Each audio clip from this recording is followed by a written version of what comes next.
Politics not making you feel special? Then check out Paddy's new VIPP Club. Get a £10 free bet every week when you place 5 bets of £10 or more. Max £10 bonus per person per week. Excludes shop bets. Selected odds. Conditions and exclusions apply. 18 plus. BeGambleAware.org. Hello and welcome to our general election betting postcast for the Racing Post. My name's Ian Wilkerson and I'm joined by my colleagues Catherine Fiddler and Phil Aegis and Simon Cox from Paddy Powers. We're going to discuss the big vote, the big general election on Thursday. Now, you'd have seen and listened to other podcasts talking about the pros and cons of Trident and whether people should pay a little bit extra income tax. Well, that's not really our game here. We're going to be looking to see how we can make a few quid out of the whole experience. Hopefully, we'll be able to give you a unique glance into sort of like political betting, even if you're new to it or if you're a seasoned pro. And we'll be looking at things that are really, it's been really busy over the last couple of years. There's been some huge surprises. Jeremy Corbyn winning the leadership election for the Labour Party, Donald Trump getting in the White House and the Leave campaign winning at the EU referendum. So bookies have taken a bit of a hammering. So I suppose to Simon, the first question has to be to you. Are you quaking in your boots this week? Well, absolutely. I mean, there's only really so long you can take the bigwigs turning around to you and asking where all their money's gone. You come around every single time and you think you got a good idea what's going to happen, and you put all your prices up and you kind of hope for a smooth ride, and every time someone just yanks it all from under you, and you see the big red numbers flying at you. But why not? Phil, if I come to you, it's very different to anything else that we bet on. Usually myself and you will be looking at football and cricket markets and American football and all sorts of stuff. It's a very different animal, isn't it, betting on political markets? It is, but you can approach it in the same way. You've just got to find something that's got more chance of happening than the bookmakers think it has. Well, yeah, I suppose. But then, the old adage of form going out the window, if you apply that to a local derby, then I suppose it really does sort of like affect this sort of thing, doesn't it? Kat, are you looking forward to the whole experience of getting stuck into some good betting markets? Oh, yeah, you know me, master punter, obviously. Yeah, I mean, there are just so many options. Like I say, I mean, you've got 650 constituencies. You've then got you've got the overall results. You've got even going forward, you've got who's going to be the next Labour leader when Corbyn doesn't win. Sorry. So yeah, there is a lot to get stuck into. Are we expecting? I'll put it to you first, Simon. Are you expecting punters to bet with their hearts or with their heads? It seems to be mostly hearts, I think. Obviously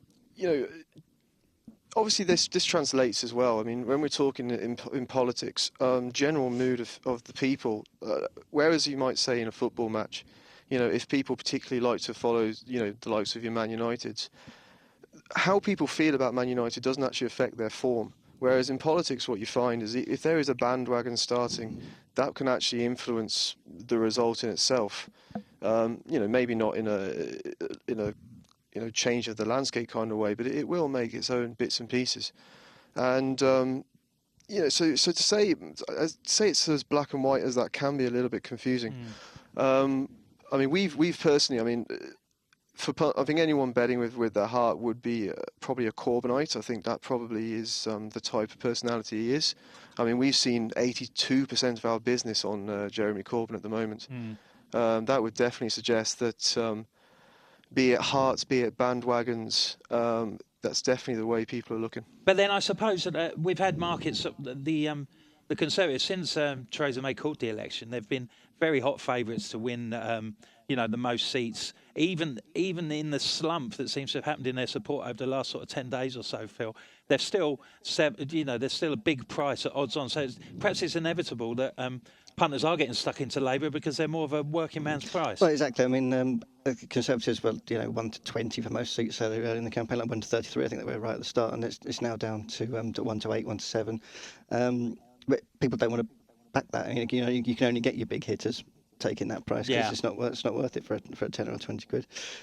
Whereas 8 to 1, 12 to 1, 16 to 1, what it was at the start for Labour, it's worth a 10. We're getting into sort of Leicester to win the Premier League stakes. That's very much that happened during the course of the year, that people thought they were such a bigger price, they kept chipping in, and then the fivers and the tenors and 20 quids added up.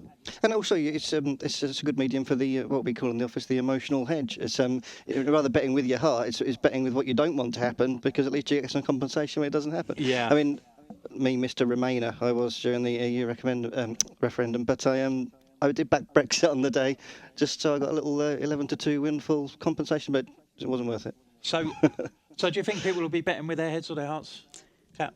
See, funny, I thought it would be the other way around. I think you might, vote with your heart in your constituency, but when you're looking around the rest of the country, you've no reason to. And I thought people might, be a little bit, bit more head votes. You're not going to, vote with your heart and keep following Labour off a cliff and Rushcliffe when they haven't won for decades, just because you really want them to win. Smart pets. I used to live there. Yeah, there you go. Whereas you will keep backing the same horse, even when you don't think they're going to win. Just vibrato Valta, I'm looking at you. You'll keep backing the same horse, even though they're just not going to win. But you wouldn't do that in, I don't think in a particular constituency or with a particular candidate. I think as well that it's very difficult to. You have to try and appreciate the wider picture as much as you possibly can. I mean, if you're looking at making your political bets on the basis of your Twitter feed, which is perhaps sort of like centred towards a particular political persuasion, you're not taking into account all the other stuff that's going on elsewhere. You're getting a slanted view of what's actually happening. So you have to. The real key, I think, is to just try and grasp as much of a bigger picture as possible. But having said that, do we think we're going to have a big upset, Phil? Do I think there's going to be an upset? I think it'll be an upset compared to what the original odds were, because when they first called the election, everyone was like Tory landslide, 400 seats, anything, the Labour going to get less than 100, that sort of thing, which people thought at the time. But the campaign, all the polls have gone one way, all the markets have gone the other way. They're not quite touching yet. They're not quite there. But we could get an upset into that. Theresa May could end up with basically where she started. Yeah. If we get the same result as the last election, which would actually be quite funny. She just wasted everybody's time for a month. Yeah, well, she didn't seem that bothered, perhaps, so maybe that's her intention after all. Catherine, what do you think? Do you think we're on the verge of another seismic political shock? No, I'm afraid I agree with Phil. I think, the biggest shock would be, if the Tories, maybe, if they ended up with fewer seats, that would be a huge shock. But I don't think there's going to be a shock in that Labour are going to win. Yeah. What about you, Simon? What do you think? Yeah, I don't want to be boring and agree with everyone, but it is kind of that way. Look, they're getting. I mean, Labour have obviously made good grounds. I mean, we started off, and this could be a whole TV series called The Unelectables, really. We started off with all the stories about how Jezza was completely unelectable. No one actually considered the fact that May was also unelectable. Look, Do you think that makes? Do you think that makes it more unpredictable?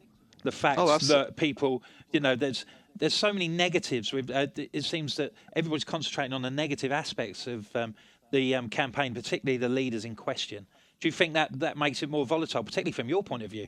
Absolutely, yeah. And this is probably, in terms of management of a single product, this is probably the hardest thing I've ever had to deal with. Obviously there's 650 constituencies. There's all the major markets. You're having polls starting out with the Tories in a 20-something% lead. You're now having polls with a 1% vote lead, or even now they're ranging between 1% and 8, 9, 10%. The polling is not strong. They've got hit on the last election where it was pretty clear that, as you're talking about Twitter there and the effect of social media, that favours the left. It's a younger population that tend to feed off that. So they've tried to make all sorts of adjustments, and in making all these adjustments, they've just scattergunned everywhere, really. What do I think? I think I'm tending towards we're going to have a very similar scenario to where we are already. It shouldn't be that way. May should have absolutely hosed up, but she's led an all-time calamitous campaign, really, and also just not bothered to turn up for a lot of it. So. Corbyn is such a sort of focused bloke in terms of who he appeals to. In order to appeal to, in the cities, in London, he's going to do very well.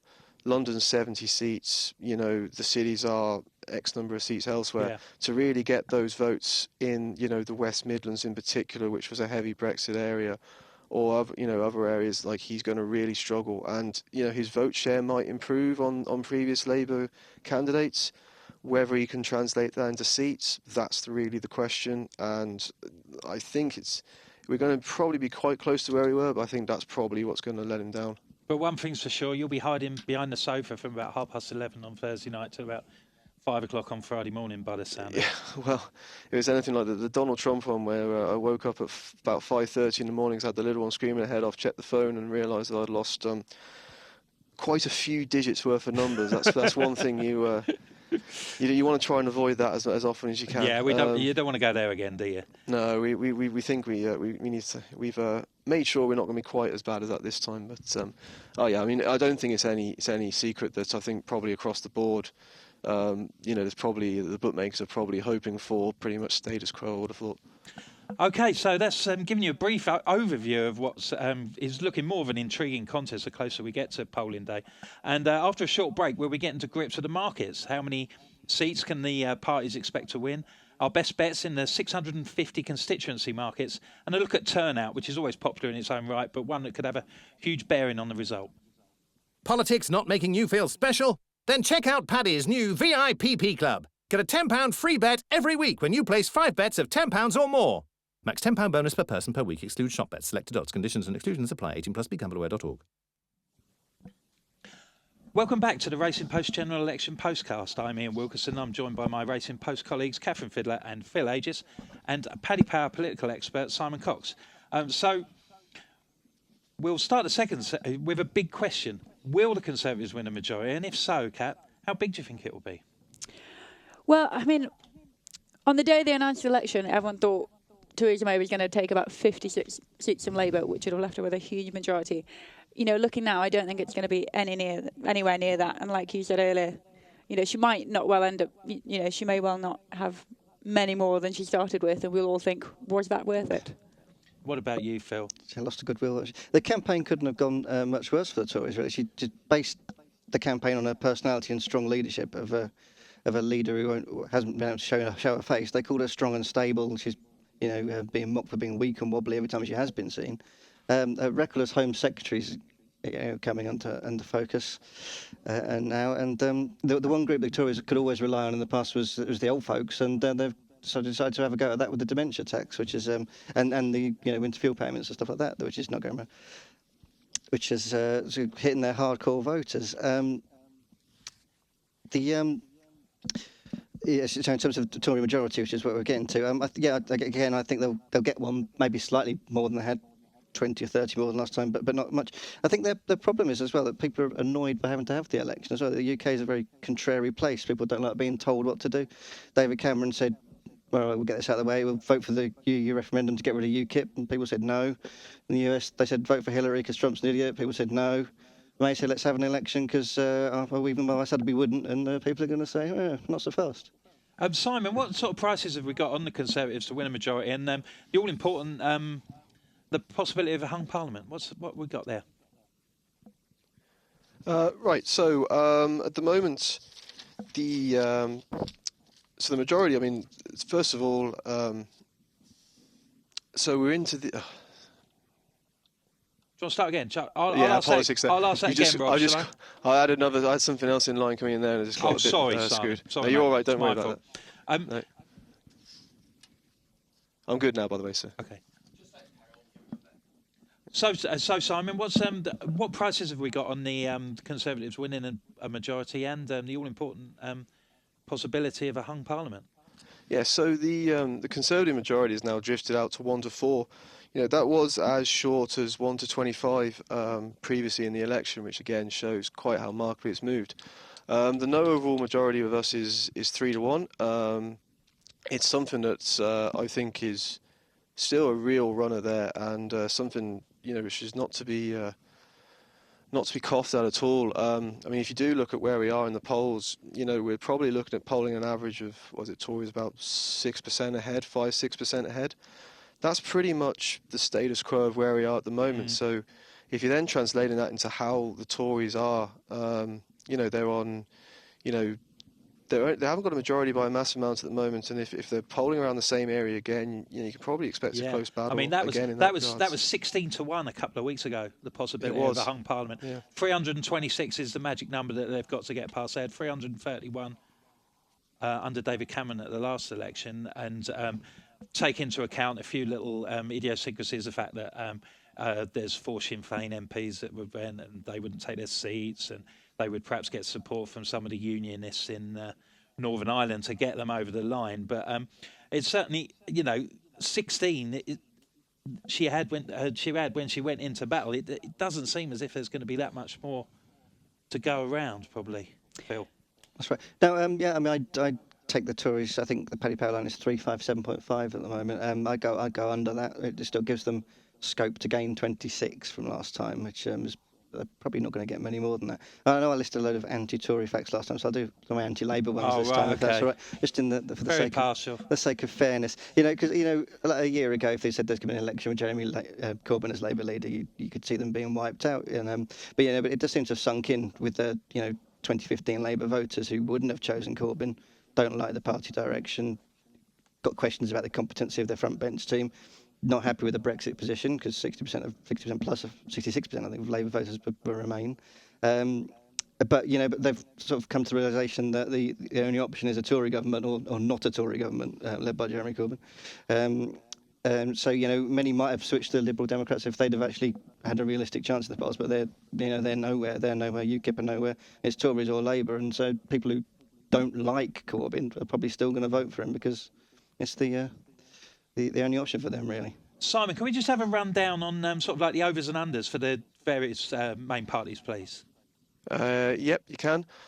So, as you said there, we were 357.5 for the Conservatives. The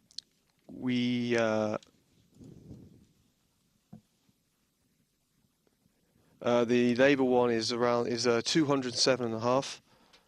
Which is a bit of a fall from last time. The real one which has moved the most, which again echoes the point he was saying with the fact that it's becoming a 2-horse race nationally, is the Lib Dems. The Lib Dems, early on in the piece, a lot of them saw them as the anti-Brexit party and possibly getting a little bit of traction out of that. They actually went into the mid-30s in seats once upon a time early on, but as soon as the Corbyn manifesto came out, we saw an absolute plummet in that, it's safe to say, and they've gone down to the 11.5 mark now. They were 10.5. There's just a little bit of a bounce there with a bit of toing and froing about Nick Clegg being able to hold on or not. Yeah, it's not really a bounce, is it? When you think they got 57 seats in 2010. Yeah, I think they could potentially do worse this time around. They could lose 4 seats, 4 of their 9 seats. Yeah, the Tories. that would take some going, wouldn't it? Yeah, and their favourites in 4 East Dunbartonshire, Edinburgh West, North East Fife, and Twickenham to win new seats. But that will only keep them where they are at the moment if. And Richmond, they won in a by-election, so that's sort of, history suggests that might be quite tricky to hold on to, wouldn't it? Yeah. What jumps out for you, Kat, in those markets for seats, and is there anything a good bet to be had, do you think? Well, individual seats. Going back to Lib Dems, I'm quite interested in Norman Lamb. He's come in for a little bit of support of late. Tories are odds on to win his North Norfolk seat. Yeah. Norfolk North, sorry. And, Tories have been really heavily campaigning in that region. But, there's been a little bit of support for him. Served them well. I'd be quite keen on that. Just in terms of intriguing races, Cambridge is fascinating because Labour and Lib Dem, they're both available at evens at the moment. They had a debate on Thursday, though, and interestingly, when they asked the audience who, thought Brexit was the major issue of the election, less than half said they felt it was the major issue. And Lib Dems have campaigned so heavily on, we're anti-Brexit, hoping to get that vote. But a lot of people, I'm a Remainer, you're a Remainer, but a lot of people, we don't want to get into an endless cycle of referendums. We're not going to say, yes, we want another referendum until we get the result we want. It's going to happen. We've got to move on. And I also thought the Lib Dems manifesto, Tim Farron's intro basically saying, we're gunning to be the opposition. It's like, go for the silver. They're just going to become obsolete after this election. But so Cambridge is quite interesting because after that debate... So you're definitely going low on the Lib Dems then? Low on the Lib Dems. And that is, as you suggest, with a market that was, is virtually a pick-em choice, that's exactly the sort of place that they're going to have to win if they're going to make any sort of inroads into this their poor performance last time. Phil, have you got a top constituency bet? I'm interested in Gower. Gower. Not the flamboyant England batsman of the late 70s and early 80s. Yeah. Gower in Wales. Silverhead Gower, which is next to Swansea on a little peninsula. It's a very nice part of the world. That constituency has been held by Labour since Labour were invented. Until 2015, when they lost to the Conservatives by 27 seats. It wasn't even on a list of seats they thought they might lose. It was, just so they banked on keeping it down, but they did lose it. But I think they'll get it back because the market certainly has been heading that direction. When the prices first went up, there was 6-1 Labour to win that seat back. And now they're down to, I think Simon will tell me they're around 13-8. About 13-8 now, which sort of shows you the direction of travel of the market there. Labour didn't necessarily even aim to target that seat this time, because I think their strategy was to defend the ones that they already had, as that wouldn't have quite been on the list. That's a sort of place where the older population, rather than being naturally Tory, the older population will be naturally Labour voters from the fact that it's always been Labour, and in the old mining communities and that sort of stuff. There's so many demographics to take into account, isn't there, for all these markets? There's individual so things. you like Gower, you like Labour to win Gower and at 13-8? they also did well in the assembly elections around there, I think. Yeah. So. What about you, Simon? Anything grab you on the, there's 650 of them, so there should be some. Yeah, you'd hope. Some of the London ones really, I think, is... if we're looking for Labour to really, make the move or make, holds which maybe they weren't expected to do early on, I think that some of the London seats are the ones I'll be particularly looking for. He is, Corbyn is a Londoner. He's got the demographics around London definitely favour him. So there was a Croydon Central, I think, was one I particularly looked at. It was kind of going around the sort of 5-2 mark, which has now come into around the 50-50 area now. And it's those kind of marginal London ones which I'll be really looking at from a Labour point of view. And some to hold on. I mean, I live in I'll be voting in Eltham, and they've got a sitting. Clive Efford is the sitting Labour MP, and the Tories are just a shade of odds on to win that one. I mean, that's going to be a sort of, it's quite a novelty for me, but having previously lived in Hertfordshire, where Conservatives enjoy sort of majorities of 20,000, to actually be involved in a general election where the result might actually count is a bit of a novelty. But you like Croydon, so Labour to win Croydon Central for you. You like that one? Yeah, I quite like that one. Yeah. My one's are sort of just outside London. Mine's a southeast one. Very intriguing battle in South Thanet, where Nigel Farage was beaten last time, mainly on the basis that the victorious Conservative candidate Craig McKinley has been charged as part of an electoral fraud investigation. And since that news came out last week, he was previously 40s on to win that, and now he's down at 1-3. And Labour certainly could nick that one, even if it's sort of like bucked a national trend due to the local issue. So 3-1, I think they're worth chancing at that. So that was one which was completely. I mean, that was one they wouldn't have even looked at about a week ago. But if you ever want to jump, if it's time for Labour to jump on a bandwagon and try and find some sort of nook and cranny in somewhere, that's definitely one. So just to recap on that, you'll be going on Labour to win Croydon Central. I've got them to. It's a bit of a Labour fest. I've got them to win. I've got them to win South Thanet and Kent Ramsgate. That sort of area. That's the constituency area. Kat likes Labour and Cambridge, and Phil likes Labour and Gower. I can even it up. I've got a Tory one as well. Oh, okay then. I think they'll hold Eastbourne. It's more famous for blue hair than blue election victories, but there's a lot of UKIP. There's about 6,000 UKIP votes floating around there, and there's no UKIP candidate this time, so they should.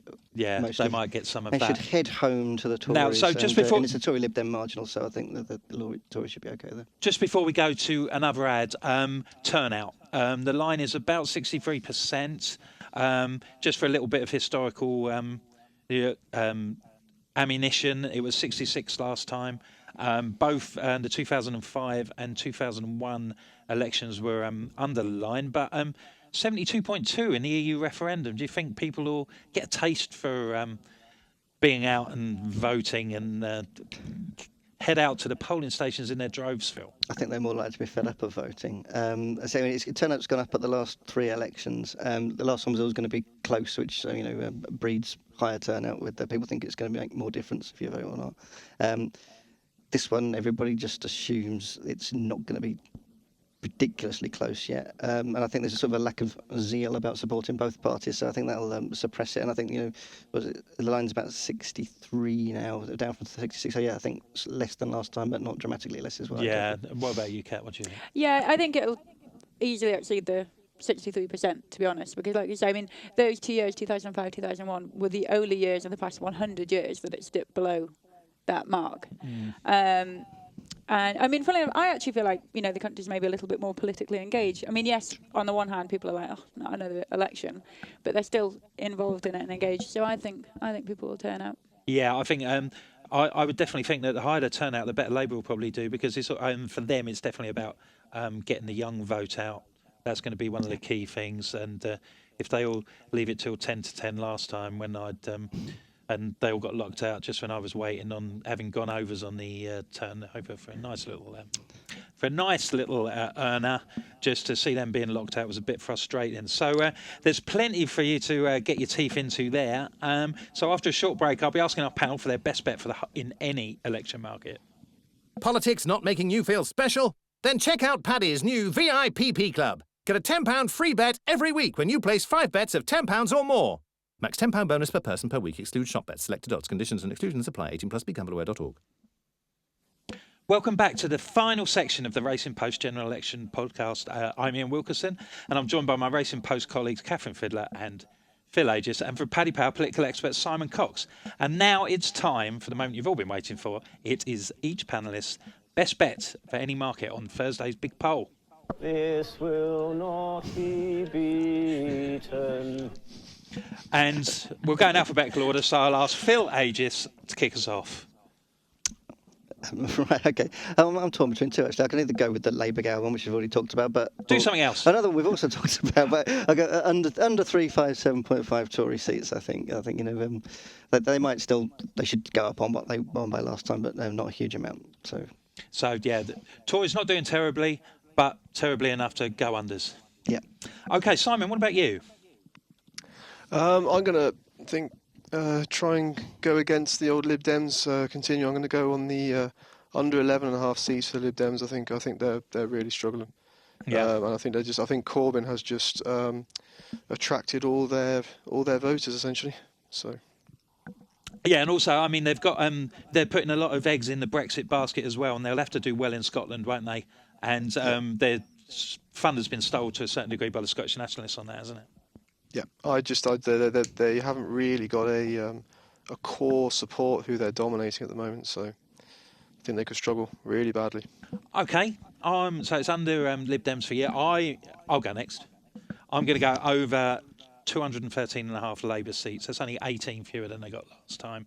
The markets are moving their way. I know we can take opinion polls with a pinch of salt, and they've had a terrible press out of the way thing, but they're elevated figures. The figures that people are showing seem to be a lot higher than that. So I definitely reckon that they're worth a call. So I'll be going over Labour seats at 213.5. Kat? I'm going totally left field on a market that I've just checked again, and people are going to be like, why on earth would you tip that? Because it's ludicrous odds on shot. But Greens to win more seats than UKIP. Yeah. I think Greens could, I mean, obviously they're not going to win that many, but I think they could have a surprise resurgence and a couple of surprise seats. Well, they've got the one, haven't they? They've got one in Brighton. Yeah. And yeah. I saw they were second favourites in one of our constituency and focuses that we did on the pullout. Yep. Bristol West. Yep. So yeah, they've got their thing, and UKIP is going to be completely wiped out. Yeah, so. You've heard it here first. Kat says that UKIP are going to be completely. That's it for them. Tell you what, I'll just stick Norman Lamb 7-4. Oh no, 11-8. Norman Lamb. Norman Lamb to win Norfolk North. Okay, so that's your Yankee there to get you through election night. Thanks very much for joining us. Thanks to everybody on the panel. I hope we've given you a few ideas and pointers how you can make this election a profitable one. Look out for our thoughts, the thoughts of our political columnist Matthew Engel in Wednesday's Racing Post, and maybe we'll see you all again in another 5 years. Thanks very much for listening, and wish you all the best. Politics not making you feel special? Then check out Paddy's new VIPP Club. Get a £10 free bet every week when you place 5 bets of £10 or more. Max £10 bonus per person per week excludes shop bets. Selected odds, conditions and exclusions apply. 18+. BeGambleAware.org.